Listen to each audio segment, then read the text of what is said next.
Yeah.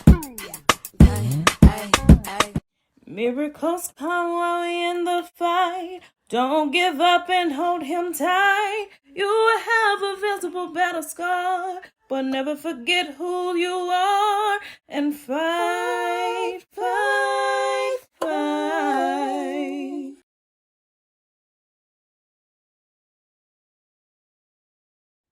Hello, and welcome to Embracing the Fight.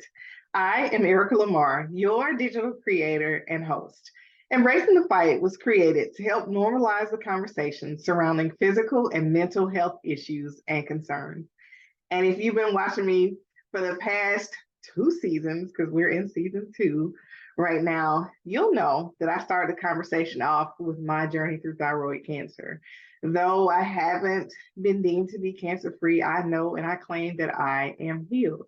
However, it's easy for me to talk about this diagnosis because I know that my testimony can help others to heal or others to seek, medical help or mental health therapy or anything, that can help them because they see the impact that it has had on my life. So in this season, I've tried to invite people on that will talk about their different testimonies, different things that they're going through, and where they stand right now, so we can continue this amazing conversation. However, I need to get the word out and I need your help. So if you could share this podcast, share the entire podcast off of YouTube, share it off Spotify, Apple Podcasts, Samsung Podcasts, anything that Liberated Syndication goes to or listen. Send it to that platform. Send people to this platform to get this message. Why? Because as we embrace the fight, it helps others to embrace the fight. And it helps us to heal one person, one mind, one thought, one body at a time. So now that I've gotten that out of the way, other than comment, click like, click share, subscribe, say it one more time, we're going to talk about episode 45, and that is support.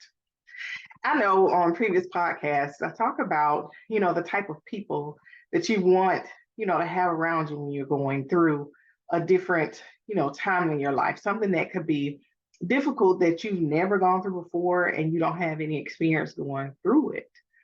For instance, you hear me often speak of my parents and how instrumental they've been in this healing process for me, like how they came after I had surgery to help take care of me and things of that nature. So I want you to really sit and think about it for a moment. What will happen if something were to befall you right now, be it a mental or a physical illness? Let's just say you go through a mental or physical illness and it causes you to lose everything. Where will you go? Who will you talk to? Who could you turn to? And people are quick to say, "Oh, go to your church or go to GoFundMe and request all this money and ask for all these things." Well, why not look at your support system now or your support now? I say that because if you are in a good place in your life, you really can see what level of support that you have around you, right? So this is a time in your life when you should be surrounding yourself with the right kind of people. Follow me for a second. So you've got a good job. Um, you are married. You have kids. Everything is going well in your world. You're only going to bring in people that help to build that up, right? You're not going to go out and find somebody that you know is going to try to tear up your marriage or hurt your kids or steal from you or harm you in any way. So, how do you build the level of support when you're growing to that portion of your life where everything is great, right? So, you'll often hear me refer to the friends that I received, after I went to college. Because when I was in college, I prayed and I asked the Lord to send, a certain type of person to me. And to this day, these people that came to me when I was in college are the very best friends that I had. And then after I graduated college, I said the same prayer when I moved to a new city, and lo and behold, God answered the prayer again. And I was surrounded with some absolutely amazing people. So as I go through this thyroid cancer, as I navigate it, I know that if I get to a point where I don't have anything, or I need, say, money to buy food or money to pay bills, or if I just need someone to just listen to me cry on the phone, if it ever gets to that point, then I know I have people that I can count on to be there for me.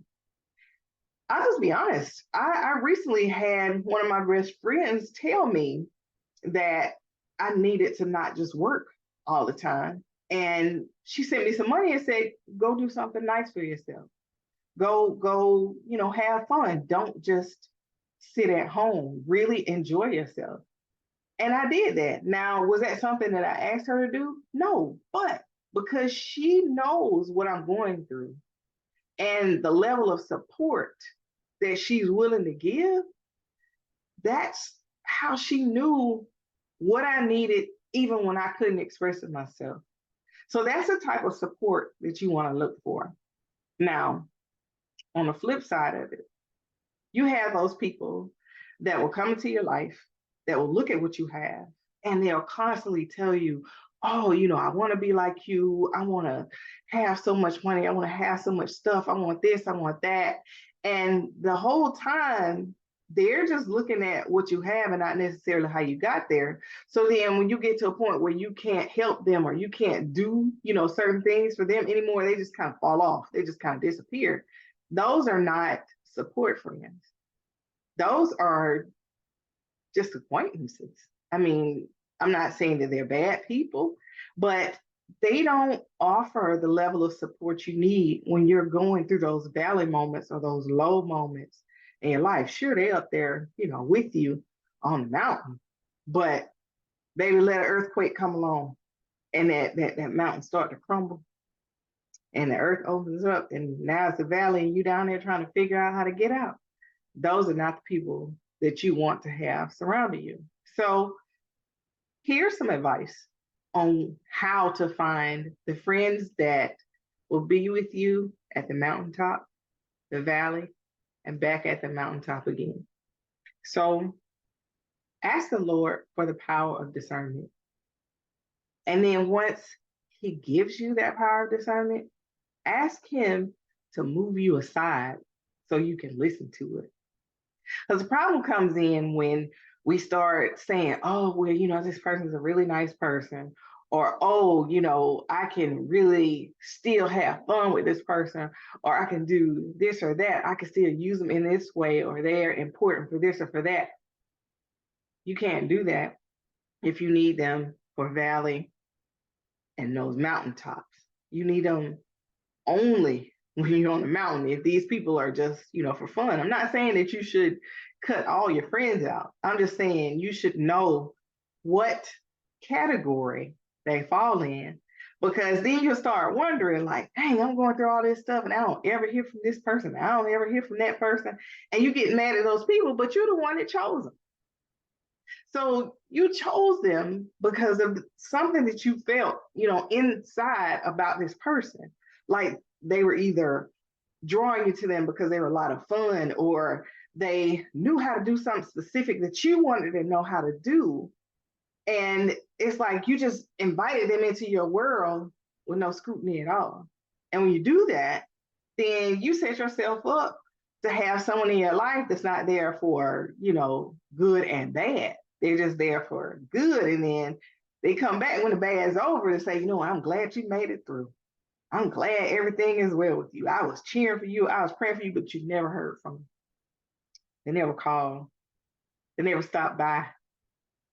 They didn't ask anybody about you.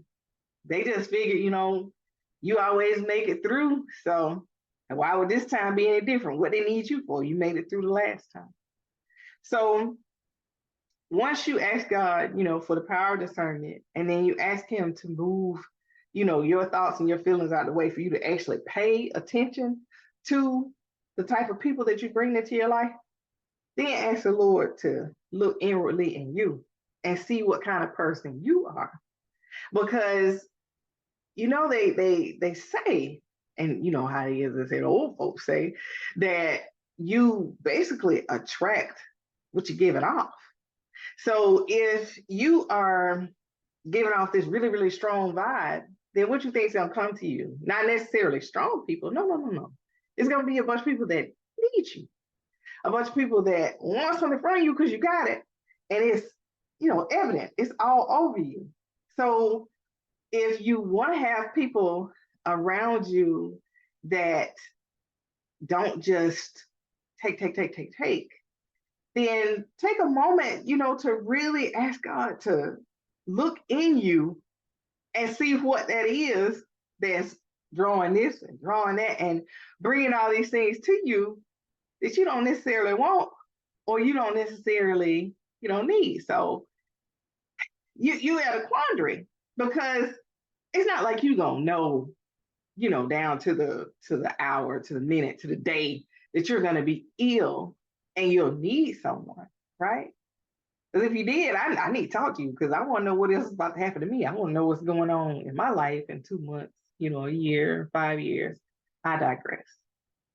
I'm just saying that your support system should be reflective of who you are, what you believe, what you can do, and then those intangible things. Because, life happens. And there are some people out there that if they stump their toe, their whole day is messed up. And then you got those people that have had a car accident and, their world is okay because they're like, you know what, I made it out. I'm good because car might be totaled, but I'm fine. So you need to kind of look at those folks that can, handle certain things because you don't want to be in a situation with somebody, that's extremely squeamish about diseases and things, and you tell them, and then they, trip out on you and they go away, and here you are alone anyway. So you got to start asking questions. You got to start saying, okay, well, I have a rare skin disorder. Not me, I'm just saying. I have a rare skin disorder and I get these humongous splotches and blotches and it's itchy and oozy, summertime no matter what. And I'm ashamed of wearing, short sleeves. You get that friend that's gonna say, girl, wear your short sleeves. Don't, cover it up. It's gonna make it worse. You don't want somebody to say, oh yeah, you're right, that's nasty, cover it up. You need someone to be around you that's going to support you, someone who is going to build you up. And you need to be able to do the same thing for that person because if you don't, you're going to be what you shouldn't be looking for. Let that sink in for a moment. Because if you're sitting out here looking for all these great people, oh, somebody's going to, help me out financially. Oh, somebody's going to come over here and clean my house when I can't clean my house. And, oh, somebody's going to come pick up my kids. And, oh, they're going to bring food over. They're going to do all these things. And then when they get sick, you looking at your call ID going, I know they sick. I wonder what they want. No, you can't do that. You have to be able to be somewhat of what you want or somewhat of what you expect in a sense. And, I can't quite get that old saying in my head right now, but I hear people say that you get disappointed because you expect people to be, like you. But you wouldn't be disappointed if you did deal with or bring people into your support system who really are like you instead of taking folks that appear to be like you and make them into something that they're not. So that's something we do too. We ignore red flags. We ignore, the warnings when we get a regular old cold and we tell somebody, oh, I just wasn't feeling good today. And they don't even ask you how you doing. They keep on talking about what they talking, red flag. They're letting you know right there. They really don't care about, how you feeling. They're trying to get out whatever it is they were trying to tell you when they called you. So then you can get off the phone and go blow your nose and, take care of yourself because they don't want any part of that. So you have to pay attention.